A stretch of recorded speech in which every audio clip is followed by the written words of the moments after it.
it's not great, right? I mean, at the end of the day, you look at that thing. I haven't seen it in person. We tested Loudon this week. I wasn't at the shop on Monday, but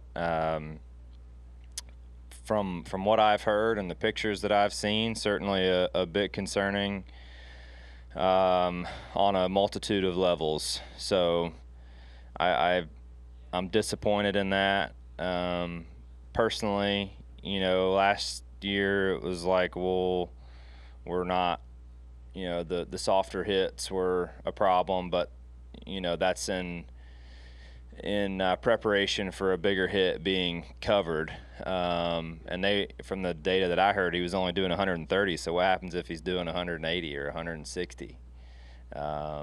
So yeah, I definitely think that's concerning, but I also think probably more of a conversation on how to move forward outside of this room, and we'll get it better where we can be productive on it and not just sit here and run my mouth. I'm curious, A, have you talked to Alex? And B, I'm also curious, what do you get out of racing something else besides a cup car that would make the argument for, hey, we need to continue to be able to race outside here? Yeah, I have talked to Alex, and look, I know he's bummed, but I think that he it could have been a lot worse, right? So I for me, number one, I'm just thankful that he's in a position where he's going to be able to get back to the team and be able to contribute 100% as he was before. So to me, just his health, really first and foremost. I know he's bummed and he's probably not feeling good, but I'm looking forward to having him back, and I think that's a big deal.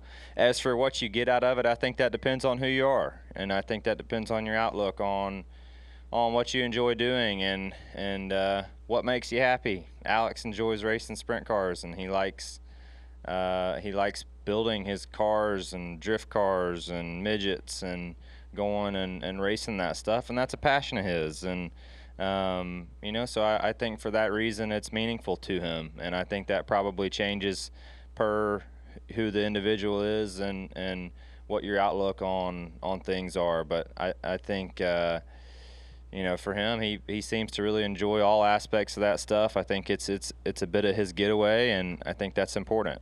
Dan Gelson, Associated Press. Hey, Kyle, Jeff Andrews was just in here, and he said, one, accident is, bad. Two, extracurricular activity accidents is not great. He said maybe there's a chance in the future he might have to look at what you guys do, whether it's racing or other activities.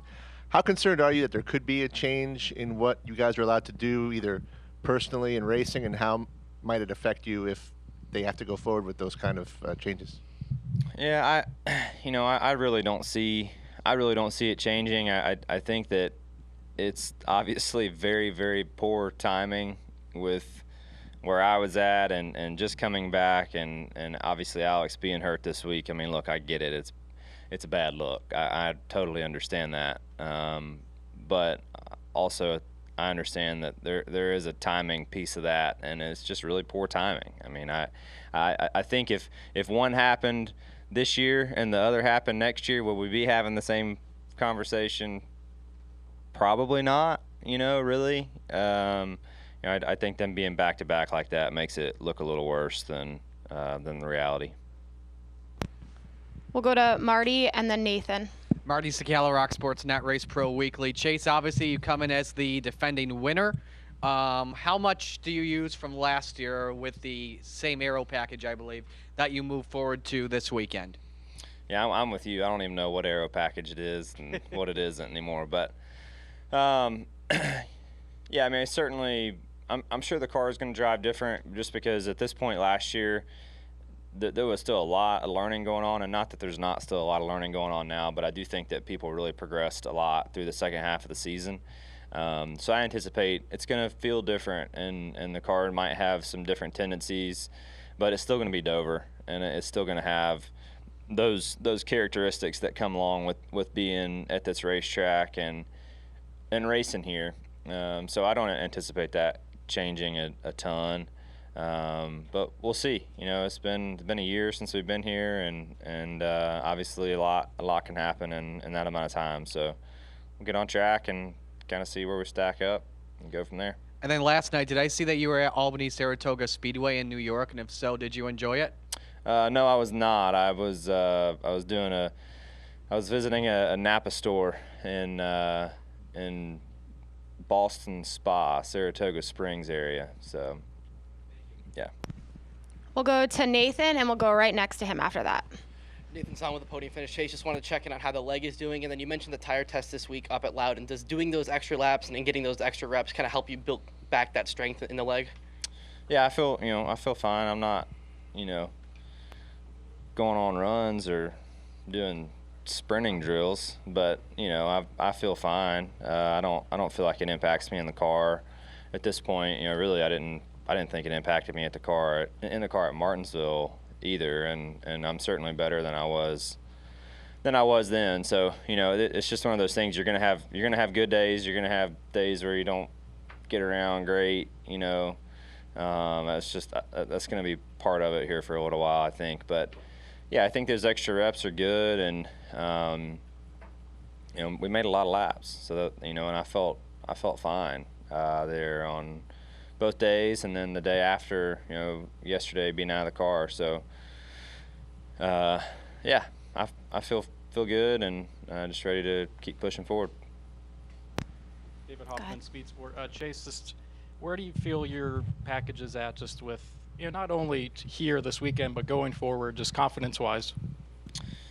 Well, for me personally, I'm just kind of getting back, really and truly. I mean, obviously, the HMS as a company has had a lot of success. When I was gone, I felt like they ran really good at Vegas. They ran really good at Phoenix. I thought they were okay at COTA. Atlanta obviously is a bit of a wash now, but Richmond obviously very, very strong there as well. So as a whole, I feel like the Chevrolet camp and Hendrick Motorsports as a whole has been strong. For me, we ran Martinsville, then went to Talladega. So we were okay at Martinsville. We certainly weren't anything special. We were really bad there for the majority of the day, but we qualified bad. We qualified bad and put ourselves in a tough spot, and you're going to start to see that narrative more. I think when you qualify bad, it's probably going to set you up for a long day. So, yeah, I think we're in a good place. I just got to get back in the rhythm of doing this stuff and getting going. We're going to go to Dustin, Zach, and then Mark. Dustin Albino, Chase, you mentioned a couple minutes ago that it's still Dover. It's still got those tendencies. You got the 2 wins here. What is it about this place that kind of suits your driving style? Yeah, I don't really know, to be honest with you, but we ran pretty well here. I felt like on the Xfinity side too, and we've had some really solid runs, on the Cup front. Last year probably being one of our better runs, maybe our best run. But yeah, it's been been fortunate that this place has been a solid track for us over the last few years, and look, I hope that continues. We'll see, but I've enjoyed coming up here, and I wish that meant we were gonna guarantee me a good run tomorrow, but unfortunately that's not how it goes. And then with Josh filling in for you those handful of races, how do you feel like he did with the team? I thought he did great with the team, and that I know that not only did I think that from the outside, but then once I got back, everybody enjoyed working with him. And I think you have to have that dynamic, and he's a guy that he doesn't say a whole lot, but I kind of like that. He doesn't talk a ton, but he's certainly putting in the effort and putting in the work, and thinking about things and dissecting what he feels and what he needs to do next. And I think he's gonna continue to build on that. Obviously he's gonna get a few more weeks here now, right, to run, and I think that's just gonna make him better and better and better. So I think he'll continue to run well, keep building on like his result at Richmond. I think he's gonna keep building on those things, because he's a guy that he's learning a lot in a short period of time, and I think he's gonna apply that very quickly. We're going to go to Zach, then Mark, and we're going to wrap with Davey. Zach Sterniolo, NASCAR.com. Chase, do you look at Dover as one of your better opportunities to win in the regular season to more safely secure your playoff position? Yeah, I mean, yeah, it's certainly an opportunity. I mean, I think when we show up properly, I think about any given week can be a good opportunity for us, frankly. But certainly, you know, as I referenced a second ago, this has been a good track for us. Does that guarantee tomorrow is going to go good? No, but I certainly hope so. But look, you know, these races, a lot can happen, and a lot can happen out of your control, and you got to put it all together on the racetrack, on the pit box, on pit road. Everything has to be perfect. So that's a lot to put together, and I think it's a bit unfair to throw that all on one day and you know, bet the house on it. That's just unrealistic. But I think that we can go and have a good run here, just like we can go and have a good run next week or the next 15 after that if we show up and do our part. And then you've also, being out of the car this season, you saw Josh get that great result at Richmond. Now that Alex is in that position, I'm just curious, you know, seeing someone else have such a great run in your car, what were the emotions of that day? Obviously, you're pulling for your guys to succeed, right? But just as a driver and as the primary driver who's on the sideline, what goes through your mind during a moment like that? Yeah, I mean, I was really kind of at that point. I was past the weird space of seeing my car. You know, my car. It's not really my car. It's really Rick's car, right?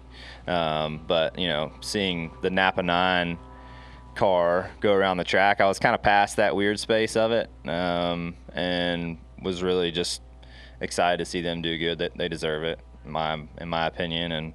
And I've been telling y'all in here for a long time that team's really, really good. They make me look a lot better than I really am. So I was hoping that maybe y'all would start to believe me on that over the period of me being out, because it's very true. We'll go to Mark and then wrap with Davey. That's a tough one to follow. Mark Garrow with PRN. Chase, just following up a little bit on Zach's question, do you take more risk? You're obviously, with the medical waiver, top 30 in points, that's going to be a given.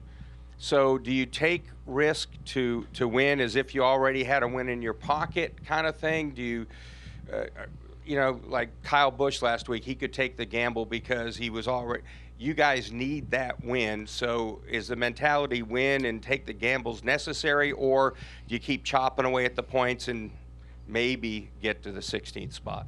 Yeah, I mean, I haven't been keeping up with it closely, but that's pretty far-fetched, I would say. I mean, even if we run really well, but you're 120 points out of yeah, I mean that's a good chunk. Not impossible, but you know, we'd have to have a summer stretch like we did last year to do that, which was a really good stretch for us. Really, our mindset is no different this week than it was last week. I feel like we have to win, and if you're putting yourself in position to win races, I think it's probably going to work itself out. And on the other side of that coin, if you're not putting yourself in position to win races for at least once or twice in the next 16 weeks, then I'd say you're not going to win the championship anyway. So does it really matter at the end of the day, right? I mean, it matters, obviously, but like when you step back and look at it, if you're not in contention at least a couple times, I'd say you thinking you have a shot to go win Phoenix is probably a little unrealistic. All right, we'll wrap with Davey. Davey Siegel with SiriusXM and Racer. We hear a lot about the physicality of this racetrack and how it kind of just moves you around in the seat and how you're pretty worn out and whipped after a race here. How much of that physicality is on your lower extremities and specifically your leg? How you think that's going to be affected here? I don't think it will be a whole lot. Fortunately my knee and just kind of where it sits in the car is in a really secure position. And even before the injury, the way I kind of had all my stuff set up, my left, like where my knee is, doesn't move laterally. So, or it's designed not to move laterally. At least, in a normal circumstance. Obviously, crashing could be something different, but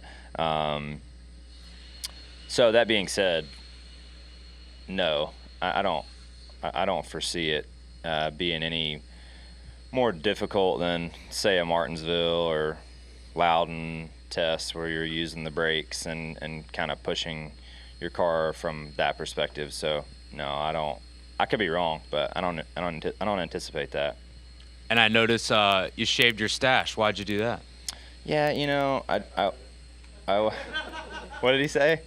He said, Oh, no, not quite. But no, I woke up the other morning and I was just kind of tired of eating breakfast and having to clean it off.